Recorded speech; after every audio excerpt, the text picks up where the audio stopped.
When we look at number 136 in Strong's numbering system, we can see that this shows up right here, 448 occurrences. And then we're looking over at the right-hand side here, we can see the different breakdowns. You know, for Adon, it's 2 times. For Adonai, it's 419. For Adonah, it's 1. There's Adonaik, Adonenu, Adoni, Badonai, Hadadon, Ladonenu, Ladonai, etc., etc. So we have the different case forms or whatnot. I know Hebrew doesn't technically have cases like that, but the different forms in which this word can show up. So what's the point that we're establishing so far without making you confused? The point I'm simply trying to establish is that there's one root word, Adon, from which the Masoretic scribal families, when they wrote down what the psalmist wrote, right, Ne'um Yahweh Ladon, they had to choose. Is it Ladoni or is it Ladonai? And according to their understanding of the tradition of a human Lord, it's Ladoni. And they preserved that choice after the New Testament was already written, after the incarnation of Yeshua was revealed to his followers, after the incarnation revealed the triunity of God in the clearest way possible. The scribal families of the Masoretes cemented their choice of a human Messiah into the text by adding vowel points that corresponded to Ladoni, which according to Biblical Unitarian is proof positive that this is a human Messiah. Let's keep going in our explanation. Strong's number 136 in the Strong's Concordance for Adonai is translated Adonai, or sometimes it's pronounced Adonoi. If you ever meet an Orthodox Jew, instead of saying Adonai, sometimes you'll hear them say Adonoi. Almost sounds like Adonoi, N-O-Y, instead of N-A-I, or something to that effect. But notice the translations, it's still an emphatic form of Adon. Oops. It's still an emphatic form of Adon. There we go. But the definition now is most often Lord. An emphatic form of Adon, the Lord used as a proper name of God only. But it is my Lord, or some lexicons will show you that it's actually plural, my lords. Literally, Adoni or Adonai can be seen as a plural, my lords. So, there are quite a number of, well, I shouldn't say quite a number. Sorry about that. There are enough usages of this word in the Old Testament to help us understand that this is identifying God the Father, or God the divine being, as over against any human. In fact, most dictionaries and lexicons, as well as Biblical Unitarian and Trinitarians, are going to recognize that Adonai itself is a word that is reserved for God. It's designating God. So you shouldn't find any places in your Bible where Adonai is referring to a human, unless, and I'm trying not to tip my hand too far, unless we're talking about Messiah, who is human and divine, we could technically say there's a point where it shows it. All right, but let's keep looking at, oops, didn't mean to go too far there. Let's keep looking at our explanation and refutation or answer to Biblical Unitarian. Now remember, let me go back to their explanation. They say that the Bible in Psalm 110 actually gives the Messiah the title that never describes God, and this word is Adoni. Let me just show you this real quick. We've looked at this in the past. We'll keep looking at it in the future. We have the two words side by side. If you can, with your eyes, visually remove the little red circled vowel marking, on the right side, it's kamatz, the one that looks like a letter T, capital T. And on the left side, it looks like a period or a dot. It's called chirik. If you can, with your eyes, remove that, then you can get a sense of the understanding that the same word must, by tradition or context, be pronounced either as Adoni or Adonai. On the right side, it's Adonai, A-D-O-N-A-I, pronounced as Adon plus the word I, like your eyeball eye. Adonai is a title reserved exclusively for God. Compare this to the left side of your screen as Adoni, spelled as A-D-O-N-A-I with a lowercase a, pronounced as Adon plus double E, Adoni nearly always refers to human superior. I say nearly always because Biblical Unitarian says that it always does refer to humans, but we're going to find out here in a moment, as I begin to tip my hand some more towards my explanation, that even though they say that this title never describes God, I'm about to show you where it actually does describe God quite a number of times. The word Adon, the root word Adon, or even Adon something, right? Adon plus another suffix. So let's begin to look at that real quick. When I turn to the Strong's number 138, and you can see that these numbers are all somewhat close related. There's 113, and then there was what did we look at earlier? There was 136, and then two numbers over, there's Adoniyahu. Adoniyahu. Or your Bible is going to probably show it as Adonijah. Adonijah, right? As in, let me see if I can find it.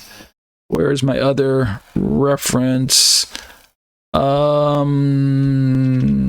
I can't find it off the top of my head. I have it somewhere, just a different rendering. Bible Hub.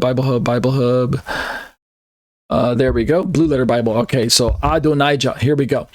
Adonijah. So here's the point I'm trying to make. Adonijah is composed of two words. Adoni plus Yah. Adoniya. Adoniya, or in the Hebrew we'd say Adoniyahu. So, question: who are these people in the Bible? Well, shows up a few times. When we go back, let me go back over to that other resource for a split second. This word Adonijah or Adoniyahu shows up 26 times in 26 verses using the NASB version of the Bible. And most of them are in the records of the kings, like Samuel and 1 Kings and 2 Kings. If you can see, I'm scrolling somewhat quickly down, but you can see just with your eyes glancing that most of the references are showing up, and they refer to a certain person in these particular historical accounts of the Bible. So here's the point. Biblical Unitarian wants me to believe that Adoni never refers to God. It always refers to human. Isn't that what they just said? The Bible in Psalm 110 actually gives the Messiah the title that never, and they even have the word never describes God in italics. Let me just highlight it for you so you can see. Never describes God. The word is Adoni. In case you're not understanding which Hebrew word they're referring to, is it Adoni or Adonai? The word that never describes God, according to the Biblical Unitarian, and even kind of emphasized in their explanation by their italics, is this word Adoni. Never describes God, but let's fact check that. Is that accurate? Now, I don't know if they purposely ignored this or if it just escaped their research. But look at this. Adoniyahu or Adonijah is a composite name made up of two words, Adoni plus Yah, and it's my Lord is Yahweh. It's the name of several Israelites, according to this Strong's Concordance number 138. The proper name, it's masculine, pronounced Adonijah, or Adonijah is probably how you say it in English. And again, the definition is right here, my Lord is Yahweh, the name of several Israelites. So, question, is this name referring to God? Well, no, in the sense that this is not God's name. In the sense that this is not God being referred to, it's talking about a human. But watch this. The name of the human is one of God's names, or a composite of two of God's names. Adon, the root word, 113, rolled up into Adoni, and Yah. Adoni plus Yah. So the root words are Adon and Yah, like we see on my screen right now, right here. So it's from 113, Adon plus Yah, which is Strong's number 3050. And the definition is my Lord is Yahweh, so it's the name of several Israelites, as I keep mentioning. But what's the point? Why am I bringing this up? What's the relevance to our discussion? Here it is, and I'll begin to wind down on my explanation here. The name that's given here, just like Jeremiah's name, just like Isaiah's name, just like Nehemiah's name, just like Daniel's name, just like the name Israel, the names of the humans that I'm describing, or just like Matthew's name, the names of these humans, as is represented by the Hebrew, is actually the name of God inserted into the name of the human. So Isaiah's name is Yeshayahu. You can hear God's name inside of Isaiah's name. Is it referring to Isaiah? Yes, it's the human Isaiah, but the name that Isaiah is given is God's name. It's not Isaiah's name on top of Isaiah's name. Likewise with Jeremiah, Yirmiyahu. You can hear Jeremiah, it's God's name referenced inside of Jeremiah's name. The human is Jeremiah, but the name, make no mistake, is God's name. Yah is not Isaiah or Jeremiah's name. The Yah on the English part, or Yah in the Hebrew version. Yirmiyahu or Yirmiyah, or Yeshayahu or Yeshayah. It's not Isaiah's name. It's not the human's name when we say the Yahu part or the Yah part, or Yah in English. Everyone knows it's God's name, or Daniel, the L part, or Israel, or Ezekiel, the L part of the suffix part, Daniel, Israel, or Yechezkel, right? The L part at the end is not the name of the human. No one's going to argue that that's the human's name, although the full composite, the two parts, when you put them back together, that's the human's name, right? Isaiah is the human, Jeremiah is the human, Daniel is the human, Ezekiel is the human being, but the L part in their name points to who? You guys know the answer. It points heavenward. It points to God. The same thing is true with this person's name. Adoniyahu is a composite of two of God's names. What are they? Not just Adon, it's Adoni Yahu. My Lord is Yahweh. Not just Lord is Yahweh, but what do we see that Adoni means? As well as Adonai, it means my Lord, or is the Greek, right? Tokurios mu, the Lord of me. My Lord. It's got that bit of genitive possessive going on. It's the Lord of me, or my Lord. Adoni Yahu, not Adon Yahu. His name isn't Adonjah, it's Adonijah. Adoniah.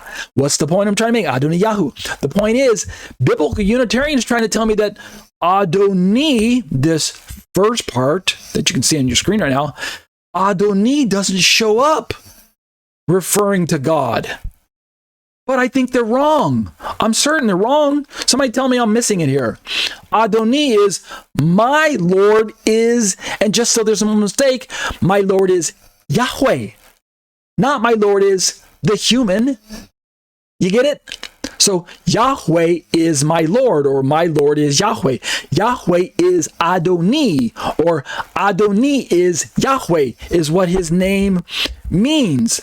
My Lord is Yahweh. Adoni is Yahweh, or we can swap it around. It make the sense is still the same. Yahweh is Adoni, or Yahweh is my Lord. In the Hebrew, we can see it's right there. Adoni. And the vowel points are not Adonaiah, as in the Kamat's little capital letter T under the noon. Instead, the vowel marking is like the left side, Adoniyah. Or Adoniyah, right? Adoni is my Lord. So we'll draw our study to a close here. So here's our again, we're seeing how, and I'm closing with this. We're seeing how that over and over, biblical Unitarians' explanation about Adoni only, and I keep highlighting this because they're the ones who put the little bold there, or the italics. This title never describes God. The word is Adoni. No, I'm sorry. You're either not aware of the Adoniyahu, which is in the Bible. Either you missed the Hebrew, or in your haste to make an anti-Trinitarian argument, you skipped over this, or your eyes have been blinded to the truth of the incarnation, and therefore you're blinded to the truth of the reality of the mystery of God. In other words, you're viewing the Bible through the lens of Rabbinic Judaism, which is also blinded to who the true Jesus is, the divine Messiah.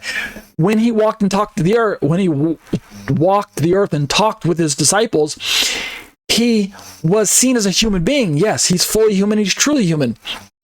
But every now and then, for those who had eyes and a heart that was searching for God and was willing to set aside their own preconceived notions of who they thought God was and who they thought the Messiah should be, those who were open to putting aside their own preconceived notions and willing to accept the words of Jesus as the words of very God himself, and the actions of Jesus as the actions of very God, those people had the grace to see that Jesus was the Word made flesh, that Jesus was the divine second person of the Trinity who was both with God at the beginning and was God, according to John's Gospel. They had the eyes of faith open so that when Jesus spoke the words of God his Father, he was also speaking the words of God in human form. He was, like Thomas said, my Lord and my God, which in the Greek is even more emphatic, the Lord of me and the God of me. So biblical Unitarian has decided to purposely reject the incarnation and reject the revelation of God to humans as God incarnate. And so thus they foster the blindness, they perpetuate the blindness of the Old Testament people who are interacting with the scriptures in the Tanakh, like Rabbinic Judaism does today. If you have a conversation with a Rabbinic Jew about the Old Testament, yeah, they know a lot of details. They certainly might even know a lot more than you do as a Hebrew reader, right? They can read the Hebrew, you can't. And so you're probably thinking, man, they know more their Bible more than me. But wait a minute. But if you're a Christian, you'd be surprised how much more of the Bible that you know than them. Why? Because they have blindness over their eyes. Their eyes are blinded. Read 2 Corinthians chapter 3. Their eyes have been blinded to the Messiah, and until that veil over their eyes is lifted by the Messiah himself, they're going to continue to look through the scriptures with a veil, and they won't see Messiah. He's hidden from them. And so thus, biblical Unitarian, and I'm drawing my study to a close, they have decided to take the rabbinic stance on this Adoni. And so, of course, now I'm not surprised that they say that this title never describes God, but nope, sorry, Adoniyahu or Adoniyah, this is God, the Lord. In fact, the word Lord there, which is rendered as a capital L in this Strong's Concordance tool, that's not referring to the human Messiah. Otherwise, we have a problem. If the Lord here is a human being, how could they say that this Lord is Yahweh? The Lord is Yahweh? Are they saying that this Lord is a human? This human being is Yahweh? Perish that thought, right? Blasphemy. No, that doesn't work. God is not merely just a human. What we're seeing here, unless we're talking about Jesus, then it's not blasphemy. But what we're seeing here is that this individual, this Adoniah, this human being known as Adoniah, he has simply been given the name that in two places is referring to the divine God, Adoni and Yah. So that'll do it for this version. Next week, we'll continue going down this rabbit hole. We'll begin to continue to look at the begin to continue to look. I always love that phrase, right? That just doesn't make any sense at all. Adon and Adonai are related to Strong's number 113 and 136. And we'll also begin to see how that Yahweh, this proper name for God, can sometimes be rendered as El in the Bible. And we already know this, but the point being is that when we're talking about the names of God and the identifying nature of the name, the context is going to help us understand that the Old Testament is going to point us in the direction, as I'm kind of showing you kind of previews of where we're going, as I'm trying to not drag this out and out. But Biblical Unitarian wanted to get technical, so I'm going technical on them, right? In my explanation and answer to them, I'm giving technicalities. But we're going to begin to see that as the biblical writers begin to write using the names of God, jumping in and out of different names like Yah and Adonai and Adoni and El, like you see on your screen here, God and Lord and things. Eventually, we're going to find out, and we're going to get to the point that Micah is going to use this word Adonai or Zechariah. Let's see, is it Zechariah or is it Micah? I think it's Zechariah first. But we're going to get to the point that before we jump into the New Testament explanation, we're going to get to the point where we're going to see that the Lord that is spoken of in the Old Testament is the Lord God, but the description helps us know that we're talking about the Lord incarnate. So I don't want to tip my hand too far, but you can see on the screen is that we're going to look at Zechariah 4:14 eventually. But for now, we've established the fact that, let me just park at it, and we'll leave off with that. We've established the fact that, there we go. We've established the fact that this word Adoni does in fact refer to Yahweh God in several places. Yes, it's a human being, it's his name, but the name is referring to the God of heaven and not a human being here on earth. And that'll do it for Trinitarian response to biblical Unitarianism.